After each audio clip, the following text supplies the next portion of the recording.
Yo, what's up YouTube? How y'all doing? My name is Kamod and welcome back to another video of the Overtime podcast. Today I have probably the most exciting episode so far. Again, no hate to the previous people I've had on, but as all you know, I am the world's biggest Shock fan. I love Shock to death. It's my favorite team ever to play Overwatch League. I love NRG. I love Shock. My favorite orgs. And Andy Miller has been one of the people who brought me into the Shock family, and I've been so welcomed by him. So huge shout out to Andy. He's just an amazing dude. The best owner in Overwatch League by far. Talks so much with his fans. It's just amazing. He's a good friend. He's become a very, like I said, good friend of mine, and I'm very happy to have him here on the podcast today. It's a very exciting times for the Shock fans, as you guys recently saw. They just announced Tyre from Third Impact, the org I'm currently streaming for, to sign for Shock. So exciting times for us Shock fans. I hope you guys enjoy this podcast. All of Andy's links will be down below. All of Shock and Energy's links will be down below, or at least like the Twitter, at least, and their YouTube, and their Instagram as well. Actually, I gotta remember that. And also all of mine and Third Impact, my org. Please also check out my org. It's an amazing org. Shout out to Spork for letting me. Shout out to Spork and Sword for letting me in this org. I'm so blessed to be in this org. I'm so blessed to be in this position. So again, thank you all for watching this video. Or for watching this podcast, sorry. Hope you guys, like I said, hope you guys all enjoy. If you guys want any other people on the podcast, tell me down below who you guys want. Other than that, check me out every single day on twitch.tv/CommentLW, and I'll see you guys later. Peace. Yo, what's up YouTube? How y'all doing? My name is Combod, and welcome to another episode of my podcast Overtime. And today we have a podcast a lot of you guys have waited for, and I'm very excited. It's the very talented and amazing SF Shock and Energy owner, Andy Miller. How are you, man? Good. How are you? And Huntsmen. Don't forget the Huntsmen. And Huntsmen. Yeah, I'm not that into COD. I play a lot of COD, but I don't watch a lot of COD. Yeah. It's a little bit different, I think. Like for me, it's like especially, but I do pay attention to a lot of the especially like the Fortnite and the Overwatch, of course. Big fan of that. Yeah. Thanks for having me, man. Of course, man. A while since we first met, so I'm It's glad been a while. to get on the podcast. Yeah, it's very nice. I'm very excited to see like how Energy continues because like it's one of the I must say you have built an empire of an esports team. I'm not gonna lie, it's a very big team, and obviously like it's been one hell of a ride. But I just have to ask like how did you get into esports first of all? Yeah, so I mean, it's been a while now. So It I has always indeed. felt like the new kid, quote unquote. But now we're Energy's like going on its fifth year. I've been at it about 5 years. Mm. So I'm as you know, co-owner of an NBA team, the Sacramento Yeah. Kings, and one of my co-owners is a guy named Mark Masterov, and Mark is actually the founder of a big famous fitness chain here in the United States called 24 Hour Fitness. And Oh, okay. he sold that. Very wealthy guy, super cool mentor, knows everybody, friendly with you name it down the list of celebrities and Yep. athletes, and just really generous with his time. Mm-hmm. And he's got a bunch of kids, and I have two boys, and younger now they're high school, and one's just starting in college, but at the time middle school. And we when we got together with the Kings, our kids were talking games, and his kids were all like super athletes. Like I don't know how, but they're all like 6'5", blonde, beautiful Nordic gods. One football player, one's one of the top recruits in the country for college for basketball. The younger one is a baseball player, probably going to be the best athlete of the group. Another one's enormous kid who's kind of a lineman for football. Like they're all going to potentially play pro sports. And I got two nerdy, gamer theater kid, dorky kids. But the commonality between them was that they could all play games, and they played together, and my kids would, destroy them. And, they were friendly. They had this shared thing, playing different games together. And it was nice. And it really got us thinking, like everybody games, everybody, we all know it, but, it's really, honestly, I think if this pandemic, COVID has not showed anything, it showed the world at least that gaming is mainstream, that everybody games, Yeah. that there's no stigma. It's not the, the miserable shut-in kid in his basement who, eating Doritos. Everybody does it. And we knew it back then. So we said, hey, we understand pro sports. We thought something like League of Legends was like pro sports. So we got in, bought a team, got into LCS, and got our ass kicked right away. Like, made every mistake you can make. We had Yeah. no infrastructure, didn't realize how, serious it was. We're going up against teams like TSM and Cloud9, and we were like, wow, should we just stop? Because we got relegated in our first season. And we actually had Shaquille O'Neal as an owner also. And Shaq, little known fact, is also a small owner of the Kings and very good friends with Mark. And he was like, no, let's keep going. Let's get into other games. Let's do other things. And we got into Counter-Strike and Rocket League. And then eventually with our sort of meme team, fun Overwatch team. And then things just started going. And before we knew it, like, it became a business and we were raising money. And then it was like, hey, Andy, you got us into this. You got to run this thing. And I'm like, because I wasn't running it. And so the last 3.5, 4 years, I've been doing this full time.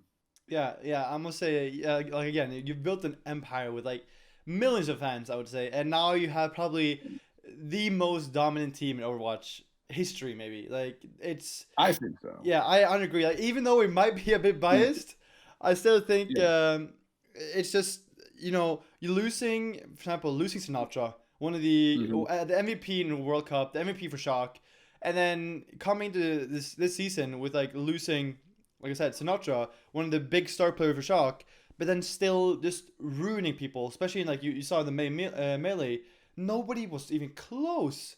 Like it was just not even close. And then everybody waited for this Philly and Shock matchup, and Shock just dominated. That was a quick. Yeah. Yeah, I think you're right. It makes me upset when people overlook us on some level as the most successful team ever, because I don't think people totally see the 360 of what we went through, especially last year. We were in every stage final, right? And then we win the championship, and then all of our guys, and not just our guys, are on all the World Cup teams and win the World Cup teams and become the MVP. But our coaches, our assistant coaches, we have the most incredible general manager in the game in Chris. He's our big thumb, man. He puts the whole thing together. We have the best coach in the history of Overwatch, with Krusty. Yeah, I mean, we've got Junk. We 9K's now at Paris. They're a good team. Arachnate. Like, we have an insane coaching staff. And what happened was, if we go look at all these meta changes, like they were gut punches to us. Like, we're rolling, and they're like, we got to stop goats, kind of like they literally changed the meta right before the finals. Yeah, it was ridiculous. And even with this tournament that we did not win, which I think, give us a few more hours, the summer, whatever one, we would have won also. But what happened then, we had 3 matches for seedings. We were number 1 seed. And then Genji becomes super buffed, and, we have to adapt for that, like at last minute, as opposed to play out what the meta was when we played into our seed. But that happened all last year, and we played the most games, of anybody, because we were in every playoff, and it was tiring, and it was a huge effort, and we just continued to adapt. It was really special. Yeah, and like also like with it, like for example, like with the summer showdown, I think people understand, like people who Shock was also hella unlucky with the fires or whatever happened. Like they got DC'd versus Washington, and then the match got postponed for like multiple hours because the electricity or something went out. Yeah, like it was even worse than that. It was you may recall that we were supposed to be the last match of the day against Paris. So we had prepared all week we were the first match. Yeah, first match. Yeah, right, first match originally. And we had prepared all week. And, if you have a team and you have a schedule, especially for the league matches, we had to change the schedule. So we started to get our guys up early. Like, Krusty thinks of everything, right? So we changed their sleep habits, which is a big deal. And, as a player, as a streamer, that's a big freaking deal. We changed their sleep habits. We got a scrim partner for early in the morning, so the guys would be, warmed up and ready to go. And then we found out at 11:30 at night that they were switching it because of Paris was in and that nobody would be awake to watch Paris. So then we were the last game. And that meant that instead of, having the advantage of the number one seed and playing and then seeing how the other teams play, we were the last game. We had to play back-to-back games. Oh, that's so, yeah, that was a little known fact. Like, bummer, not the end of the world. Yeah, I understand why the Overwatch League did it. Like, you want Paris fans to be able to watch the game, not have it at 4 a.m. But that was a shocker, right? And so we do that. And so the guys are like, we didn't have any scrims, and then we play, and then there's a fire literally like, a few blocks away, and the internet goes out, and then the next day there's a DDoS attack on our stuff, and then everyone's internet goes out, and we have to move our match again. We were supposed to be the first match, and we have to move it to the last one. Yeah. I'm mixing up some of the details, but it was like a calamity of stuff just to like get us to even play. And we, Chris is out with the internet company getting us a new modem at all hours of the night and the morning, and it was not smooth by any stretch. And I thought we played really well against Genji and teams that obviously all they did was run the same comp over and over and over again, and we had to try and figure it out because that wasn't what we were doing at the time. Yeah, like you guys were, or we, because I'm Shock fans, so I would say we, but we were running a Shock Tracer Ash, and like Krusty is also probably one of the most active answered or active questioned answered coach, if you can say that. Like he answers a lot of questions, a lot of Q&As after tournaments. And also he said after the tournament in the Q&A that it's his fault that they didn't win because he didn't think the Genji meta would be this strong. So he kept running Ans and Striker because they thought the Tracer Ash would still be as strong. But as you saw, like, shout out to Paris Eternal because Sparkle is just insane. It was crazy. It was so good. Yeah. Yep. And obviously, Carstairs also said that Shock is looking to get new players. We're not going to go into that, of course. Like, we can't leak anything, but like, is it a long process now with Corona? If you can answer that, and if you can, but like with the player pickups. No, it's Krusty's. I'm so impressed with Krusty. Like, yeah. I mean, it's hard not to be. I think because it's Overwatch League and people don't understand the game as well as, the amount of attention that gets put on League or something else. Like, being a coach in Overwatch League is brutal. Being a strategist, all these meta changes every week, hero pool, hero bans.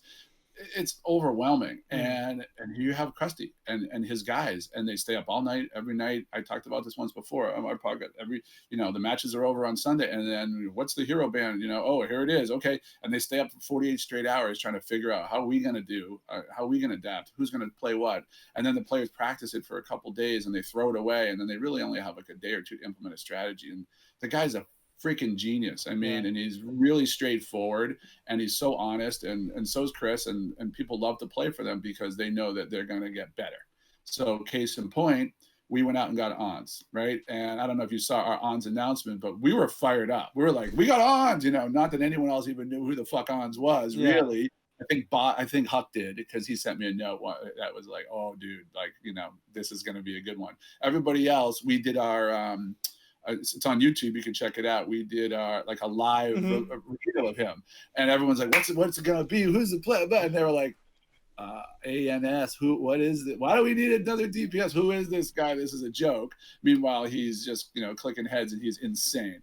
So Krusty felt that we needed support a while ago. It was weird. Like, we tweeted out, "Hey, we're gonna have right after we lost to Paris, that we were going to have a little open tryout," which we thought people would be like, yeah, let's go. Like, who doesn't want to have an open tryout? Because it was real. And obviously you can't just have an open tryout and decide to do it and do it in a minute. Like, we planned it out for weeks, how we were going to do it. We invited certain people. We had an open tryout. And I think people were just bummed because they weren't used to us ever losing. But the response, a lot of it was, oh, that's not fair to your players. You guys lose one match and then you guys are looking for substitutes. It's like, no, like, we were going to do this all along. Nobody believed us, but who cares? And I think we found some people. We did well. Yeah. So no leaking here, but there was a lot of cool stuff. Like, we found people that we thought would be interesting for next year. Maybe somebody for this year. There are short-term contracts, long-term contracts now with Corona. There's a lot of flexibility where there wasn't before.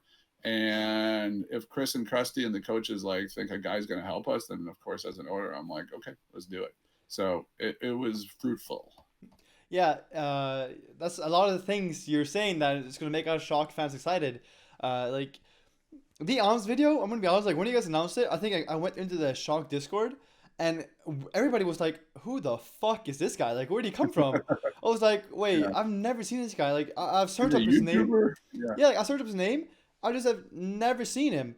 And then when the season like a little bit into the season, people realized that this guy is just fucking nuts. And now he's probably He better like be rookie of the year, man. He better be.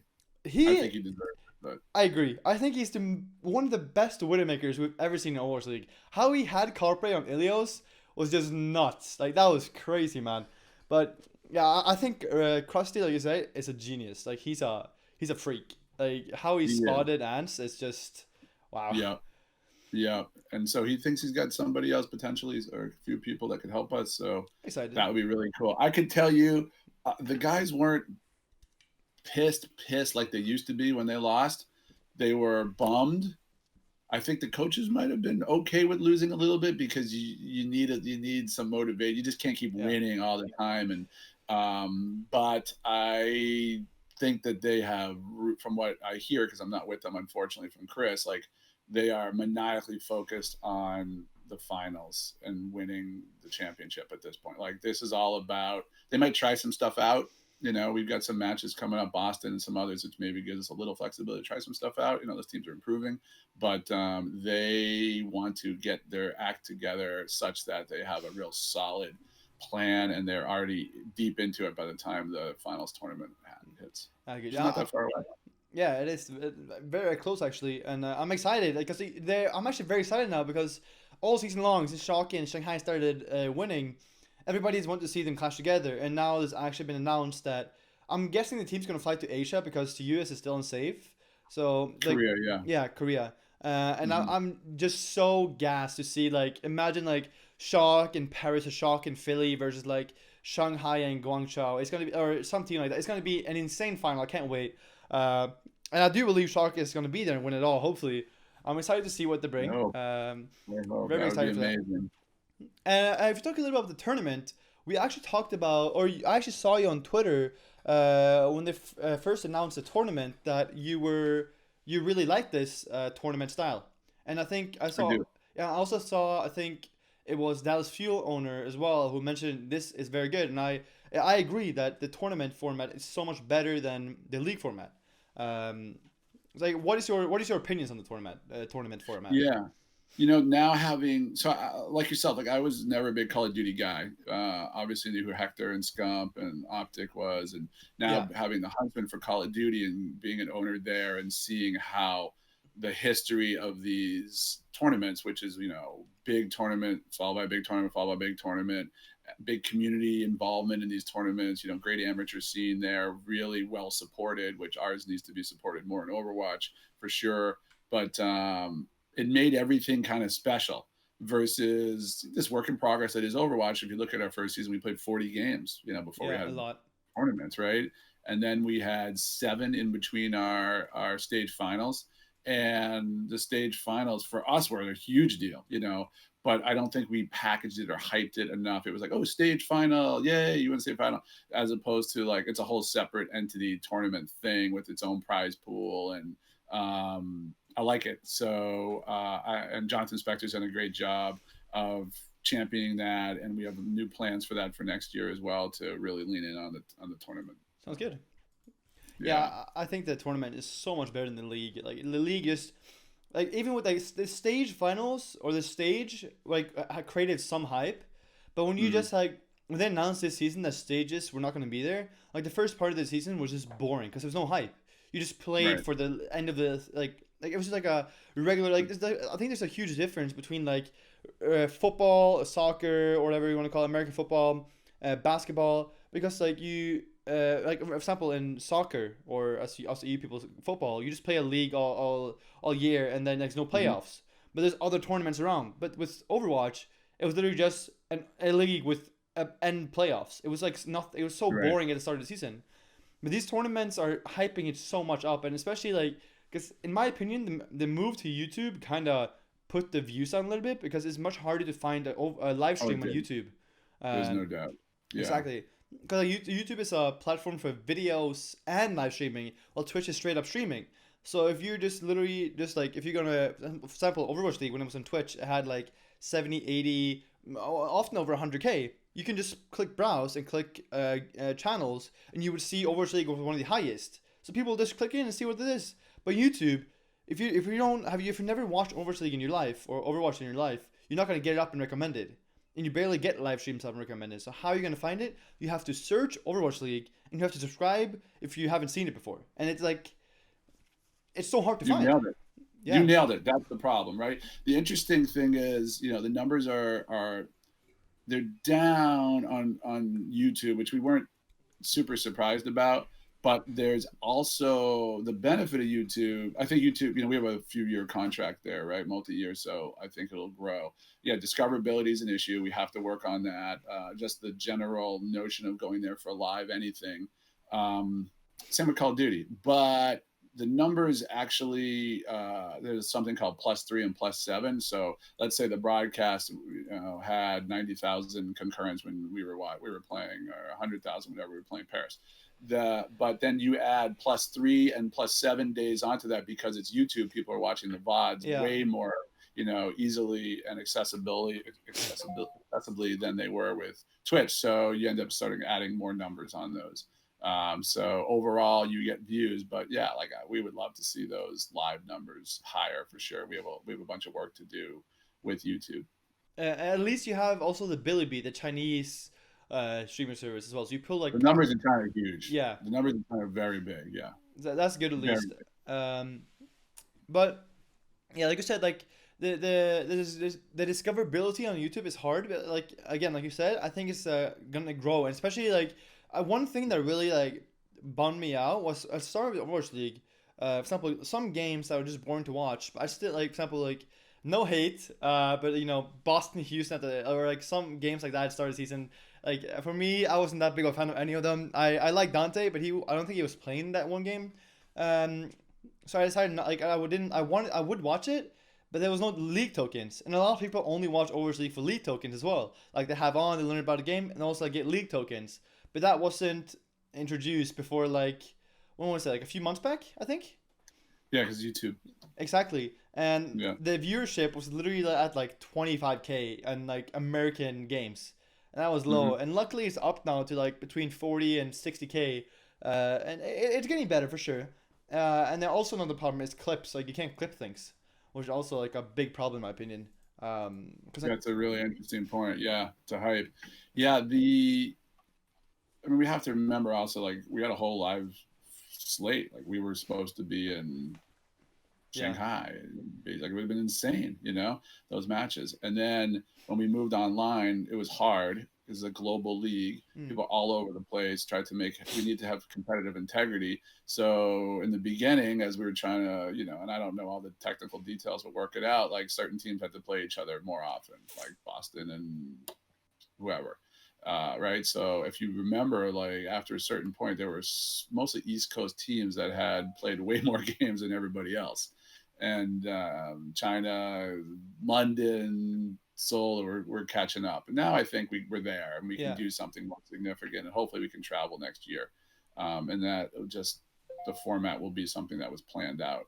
But no, you're 100% right. Like YouTube has definitely a ways to go to be a live platform destination, but Twitch is a pimple on YouTube. YouTube's massive, and for gaming, if you look at the overall viewership of people who watch everything from Laserbeam to Call of Duty League, there's a lot more people there. Yeah, I definitely agree there. It's a partner for us. Yeah, we just gotta find I think like it literally, if YouTube just fixes like the issue with discoverability, especially for live streams, because right now if you watch Overwatch, you get a recommended bar. The problem there, you get very rarely live streams. I just wish they popped up live streams more often in your recommended bar, because then it would be like Twitch. Oh, a live stream. Oh, Overwatch League. I'll click on this. Boom, you have a viewer, and that's gonna happen to thousands of people around and you get viewership straight up. But again, I know YouTube has like I know the owners of YouTube and people working on YouTube said that discoverability is always something they're working on. So Yeah. that's good to see. And yeah, like we talk about with the homestands. It's very sad, of course. I was actually like planning to go to. I was saving up money to go to San Francisco. I think it would be right now, wouldn't This it? weekend. Yeah, it This would. tomorrow. Exactly. Yeah. Tomorrow. Oh, this is so upsetting. Yeah, it's a big Yeah, I bummer, just but tweeted it out on my Twitter. Someone had a copy of their yeah, ticket I and then a saw it. photo. Yeah, I wrote sad. Yeah, like it was like, damn, man, we put so much work into that. yeah, that's very sad. But hopefully, like, if you can, hopefully next year or like something equal to that. Like I think like homestands. You saw like with the Justice, the Dallas homestands, they were massive. Like the fans were They going were fun. crazy. Yeah. Yep. They were fun. They were fun and they were different. And the broadcast just has such a different feel when you're in a live event Oh and yeah. there's energy and the difference between the Dallas crowd and everything. Texas and big is going to be a whole different vibe than up here in San Francisco and what we got going in Silicon Valley. And yeah, it'd be fun. It's I don't know if we're going to get back to it at any level we had planned next year, because it's just you have to plan pretty far in advance, and we have no idea when the world's going to come back to normal here. But Exactly. we're hoping that we have some events, maybe this time next year. That's very good. I'm excited for that. I'm excited to hear that. But if we move a little bit, I'm just gonna time stop everything here. If we move a little bit to hero pools, that was implemented this year. Um, a lot of people were excited. A lot of people were negative. I was in between because I think hero pool is a good idea, but having 1 week is just horrible. And especially for like coaches, like you said, Krusty and the players, it must have been horrible. Like, what was your opinion on the hero pools, and how did like behind the scenes for Shock? How do people feel like mental? Like, was it very draining? Yeah, I think there was emotions all over the place. Like it was really it's the biggest deal of the year. It's in some way, it's a way to balance the game, kind of, without really balancing the game. Yeah. It's interesting for fans, I think, to see different heroes played. If you're a specific hero that never gets played, and maybe you won't watch as much. Um, the way it was so connected to the actual player base was interesting, to say the least. But every week was off. Our guys hated it. I don't know if other guys liked it or not, but we definitely talked to John Spector and said, hey, this is mentally and physically exhausting. Like I was saying, like, find out who's out. Oh, guess what? Sorry, Super, you're not playing for the next week or so. Take a week off. Or all right, now we got to figure out 48 hours of what should we do. And oh, you know what? We have to really. It's just going to be all about Striker. But oh, you know what? Striker's sick this week. He's not feeling great. Like, well, now we're screwed. Like it was so. There was no way to create. I'll back this up to a high level. One of the things people don't like about esports, like Mark Cuban. You know who Mark Cuban is? Yeah, I do. No, Okay, Dallas. so Mavericks, Thank you. Dallas Mavericks, but phenomenal entrepreneur, Yeah, great exactly. guy. He's not a huge. He believes in esports as a whole, but he's not a big fan of orgs from an ownership perspective, because he likes the idea that you go and you invest in a Luka Doncic, and he's your star of your franchise, and the game is built around him, your team's built around him, your strategies, your marketing, your season tickets, etc. But you have a game, like Overwatch, where the meta changes so much. Our stars last year were Super and Sinatraa. Super was in the MVP running, right? He was top 4 or 5. I'm pretty sure, he didn't play in the finals, right? He Which didn't play finals? in the grand Nope, he championship didn't. He last didn't. Nope. year. He did not, in his hometown. That's not great in my Yeah. mind for building brand, fan base, building, viewership and predictability with the team, because everything changes way too much. And then you put that on steroids when you add in all the hero Yeah. bans and changes and stuff like that. So, but when you get used to it, you get used to it. Now I think they've done a smarter thing where it wasn't every week, and they made some changes. But the guys were actually it was mentally exhausting, on top of the fact that we're dealing with a bunch of young guys who are away from home in the middle of coronavirus and all these other issues, and it was a scary time.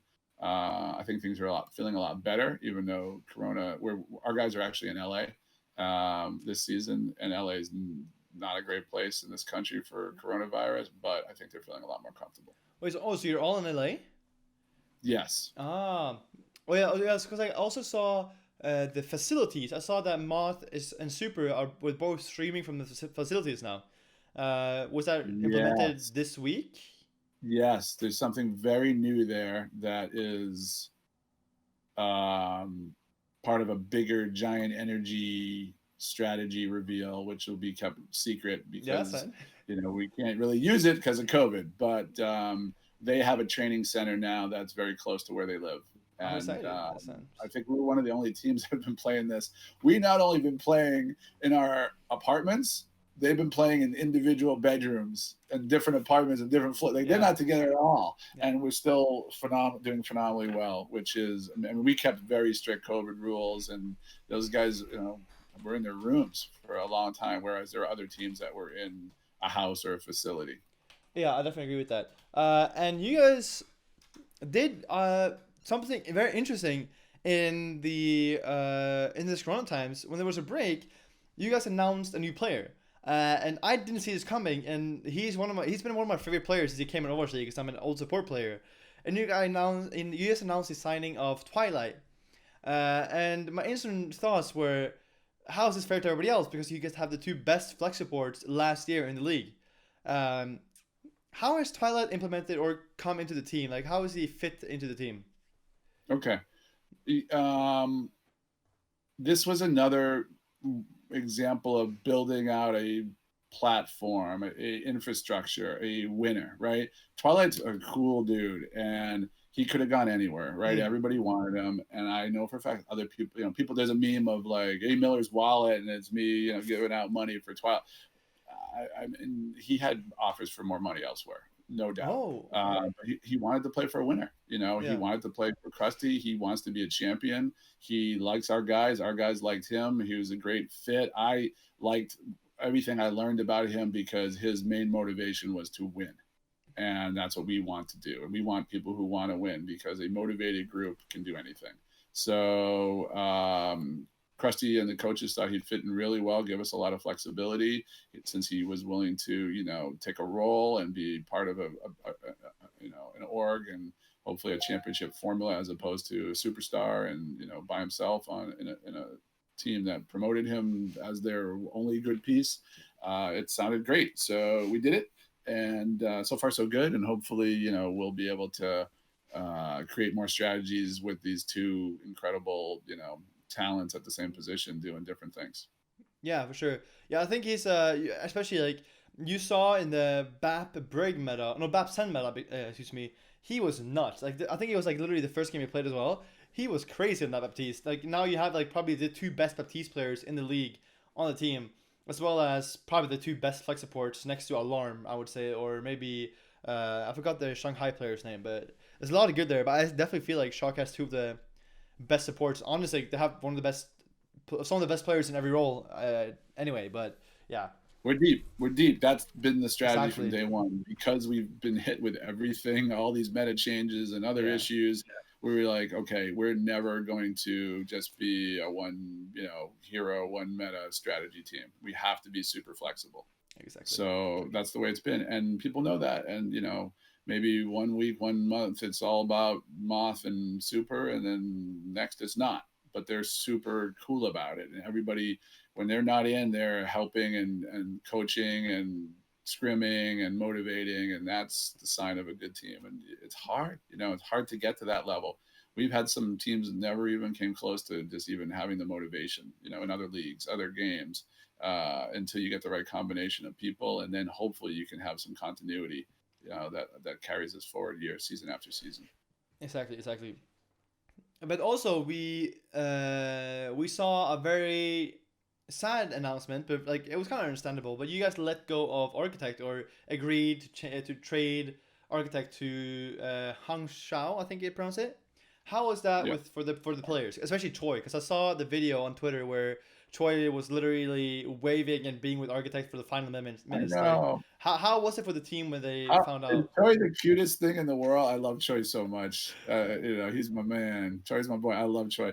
every level as a human being. Troy came over my house, and we had a big party for the guys up here. I live near San Francisco, and we had a big, outdoor in my backyard. We had bouncy houses, and Sinatra's playing basketball, and Super's holding court, and we had a bunch of local Shock fans come, kids from the high school. And my mother happened to be in town, who is 90 years old Monday, and Choi comes over and sees her, gives her the deep bow, and then goes over to the piano and starts playing piano for her for like 20 minutes. Like, it's just the greatest. And he was amazing at piano too. Like what can't that kid do? But Architect we love. I mean, it was getting to the point where teams were asking about Architect a lot, and he knew it. And he wasn't playing much with us. Now he is with the Genji, but the teams felt it is a business, and the coaches felt that we would love to keep Architect, but we could live without him if we had to.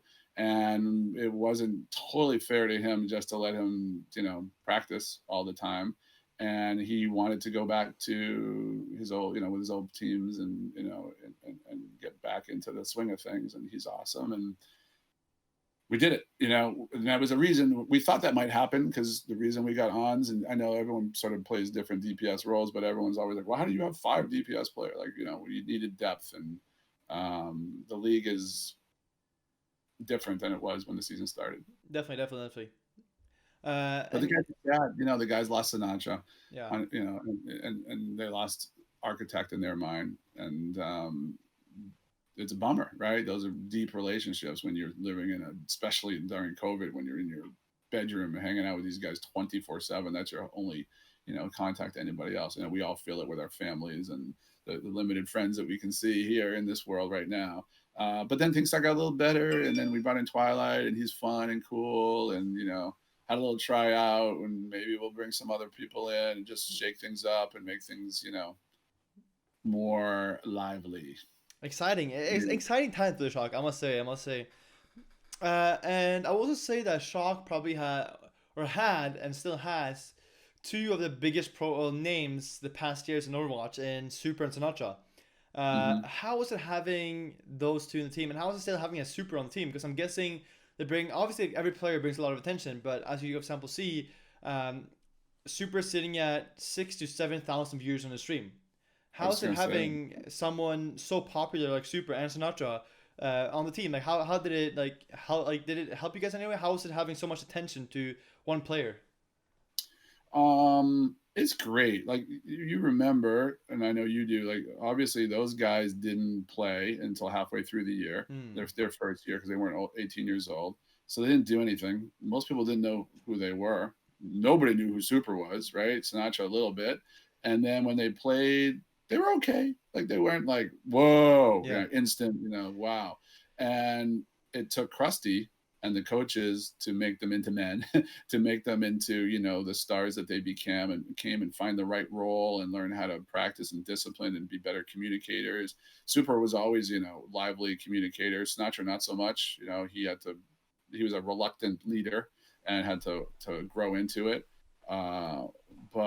And we miss Jay a ton, but Super's, everyone likes to poop on him because it's the fun thing to do on some level. But I mean, he's a great personality, a great teammate, great interview, great with our sponsors, fun to have around, great family. His dad's super involved.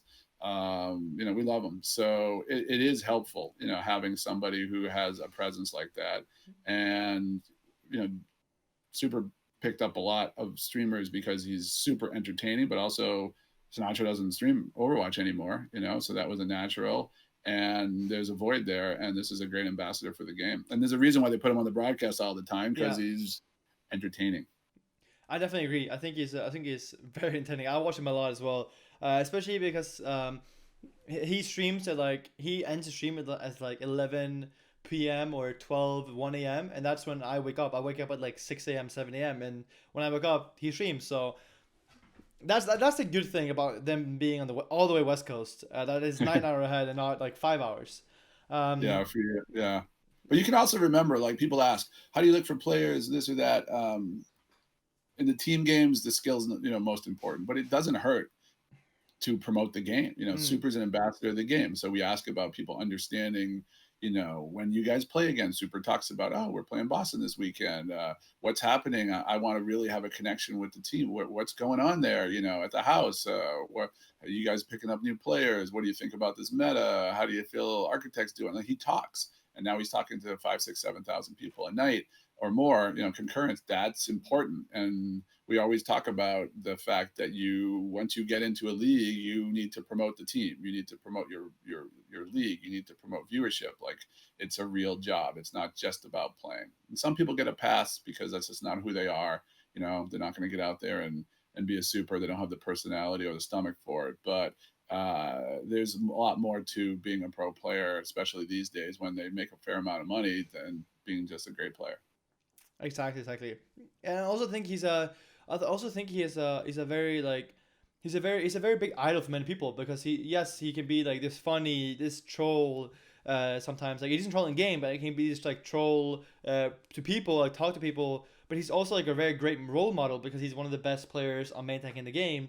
He also Mm-hmm. gives a lot of education, so I think that it's very very good that a player like him who has the joke side, the serious side, and all like everything really like who is getting a lot of attention. Uh, He works very hard. I see He that. works Yeah, very, very hard. This is a tough game. it is. This is a game where they have to practice all the time and just finding time for their own life, let alone to stream. And he's the most welcoming guy on the team, from day one, whenever we brought new players in or new coaches. Mm. And he's just a great personality and, leader. Yeah, that's very good. That's very good. And if we talk a little bit about you have a lot of other games or in the org. And I'm not like that into Call of Duty. Like I said, I played a lot of Black Ops 3, Black Ops 2, campaign and stuff. But one game that I played a lot throughout the past years, and my brother is like was semi pro in it, is Fortnite. And you guys have, I would say maybe the biggest name in Fortnite in Benji Fishy. Um, Well, we just signed Clicks. and clicks, yeah, you have probably two of the biggest names then. I would Yeah. say. How is it Yeah. having like if you start with Fishy? How is it seeing him? Because I still remember that you guys announced Mr. Savage and Benji Fishy, and that was Yeah. like they were both at like 600 viewers, and now Fishy when he's streaming he's sitting at between 30 and 40K. 40,000. Yeah, Yeah, I know. Yeah. God bless him, right? yeah, exactly. We've NRG has really leaned into Fortnite even more now with getting clicks. I mean, we have the best.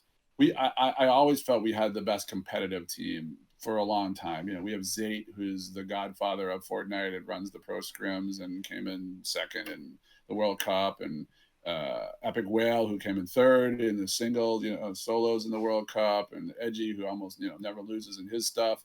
And then Unknown Army is huge. And we're not done in signing people there. We love it, and we love the content we're creating and the viewership. But seeing a guy like Benji, who just blossom as a human being and an entertainer and a player, and he's such a an amazing story. We have a YouTube up. It's our biggest video ever. I think it's going to hit 5 million views this week.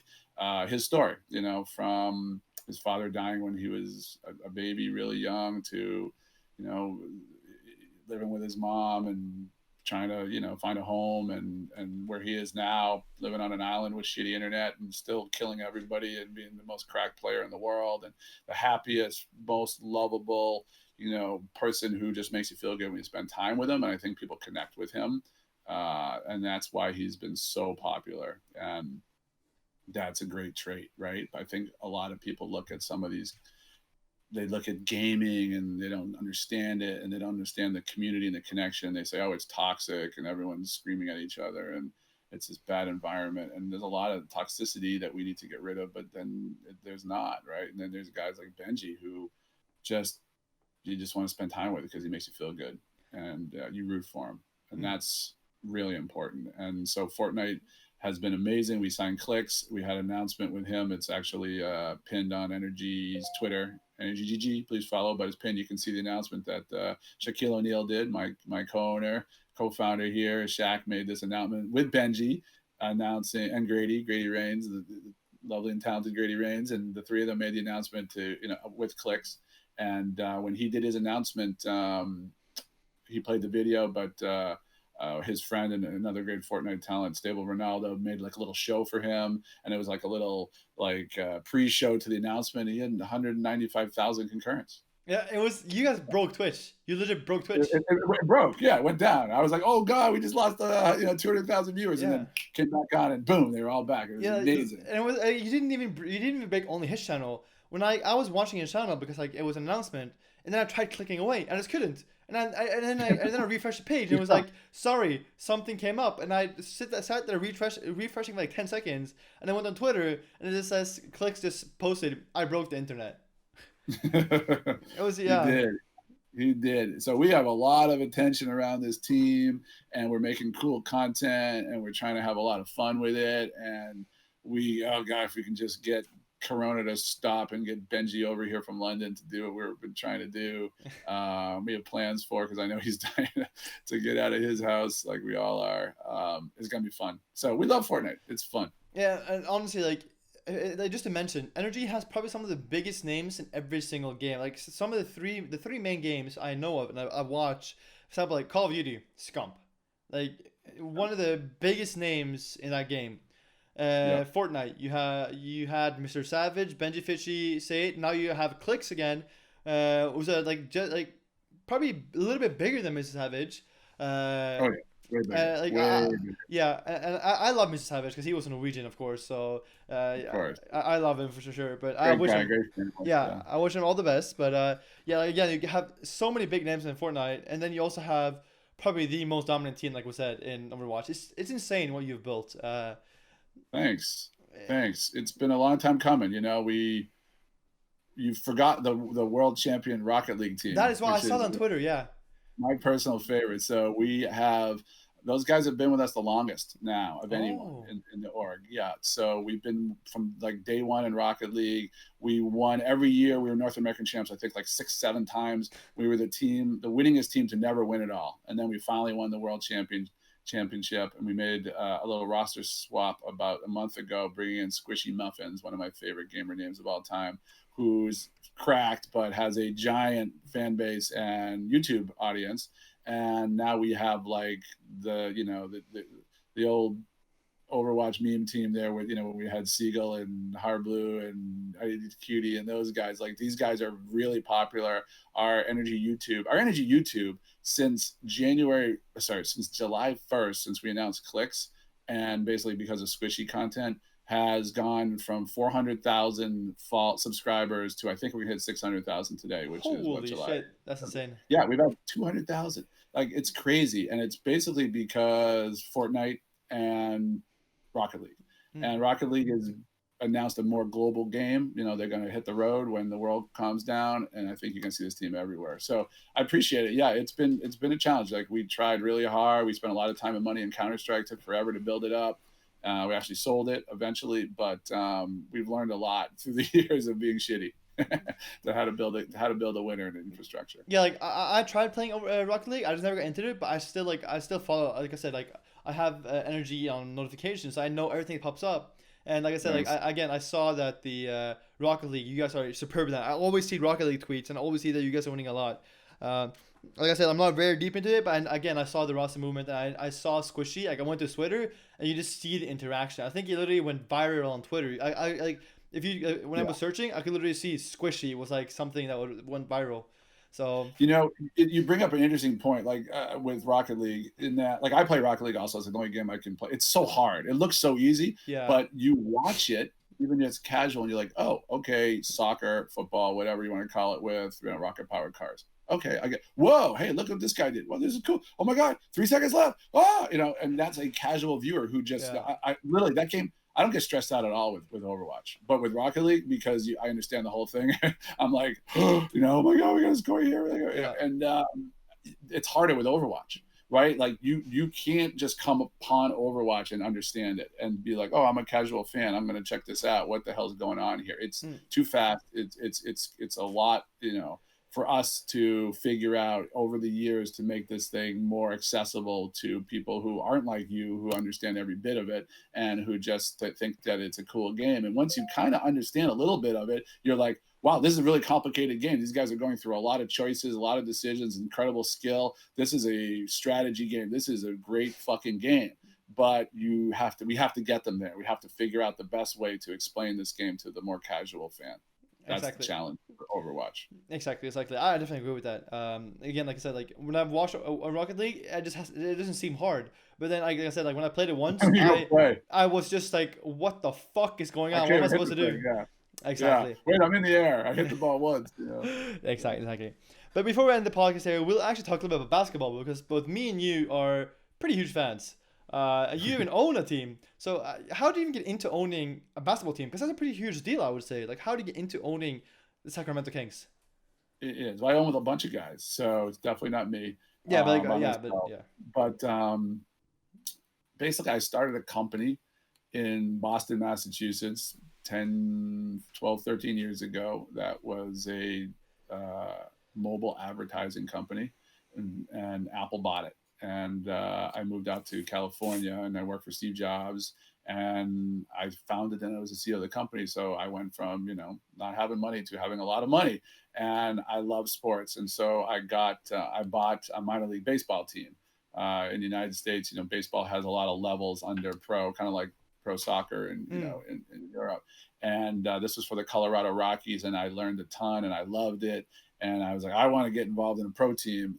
And I was part of a group that we put together when we heard that the Kings of Sacramento were going to be moved to Seattle. Steve Ballmer, the famous founder of Microsoft, technically bought the Kings and was applying to move them out of Sacramento, God forbid, to Seattle.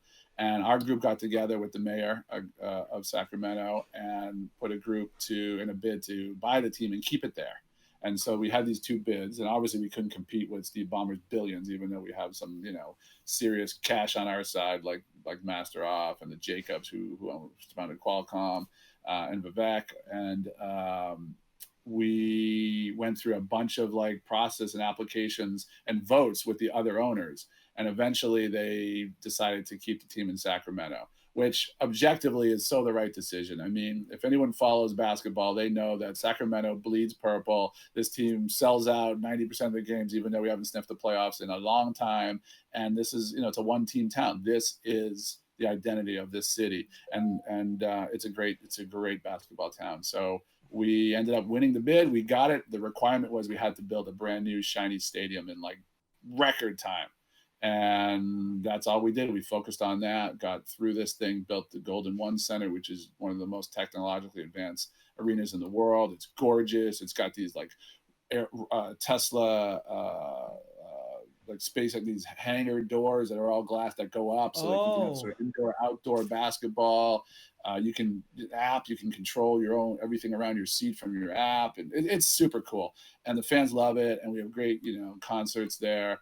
And all of a sudden, I was, an NBA, owner sitting on the floor, being a baller. It's been super fun. Yeah. Not gonna lie, I love it. Hey, yeah. I'm over here playing basketball now. This is a challenge for sure. But me myself personally, before everybody's I'm a Golden State fan, but before everybody's before everybody's you're a Plastic fan. I've watched Golden State since 2008, 2009. I don't remember the exact year. But that's legit. Yeah, some of the I think it literally was the year before. No, somewhere around the Curry time when Curry got signed, I started watching them because that was the first game I watched, and it had the same colors like my football team. I started watching them, but I didn't watch a lot because I was what 10, 11 at the time, not even that.